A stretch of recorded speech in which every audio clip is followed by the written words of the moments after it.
Christianity believes that God came down from heaven to earth, lived as a perfect human being. On Good Friday we remember Jesus, suffering and dying on the cross and bearing the weight of the world's sin. However, 3 days later, he rose again, conquering death. The resurrection has a huge impact on the Christian faith and gives us hope for our future. Without it, Jesus would still be in the grave and death would have won. And today we are going to talk about the transformation of the disciples as evidence for the resurrection. Matthew 28:12-15 says, When the chief priests had met with the elders, they gave the soldiers a large sum of money, telling them, You are to say his disciples came during the night and stole him away while we were asleep. If this report gets to the governor, we will satisfy him and keep you out of trouble. So the soldiers took the money and did as they were instructed. and this story has been widely circulated among the Jews to this day. So, as we think about that scripture, there are many things that don't really make sense, considering the idea that Jesus' disciples would take his body from the tomb and then pretend he was alive.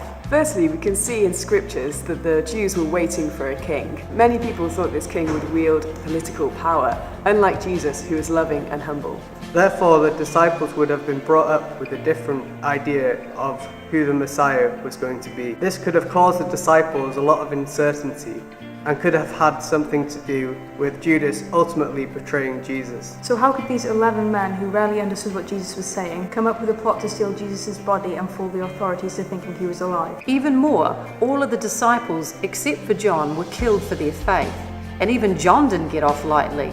He was boiled alive in oil but survived. If the disciples really stole the body, it's highly unlikely that all 11 wouldn't change their statement, that they would be willing to get persecuted and ultimately die for what they knew would be a lie. Secondly, we can see Peter denying Jesus 3 times before the crucifixion. After the resurrection, he played a huge role in the early church. Thomas doubted that he was resurrected, even though Jesus told them this would happen. He required evidence before believing that Jesus was alive. But when he saw the nail marks in Jesus' resurrected body, he was transformed into a believing disciple. Lastly, Alexander Maclaren said, You cannot build a church on a dead Christ.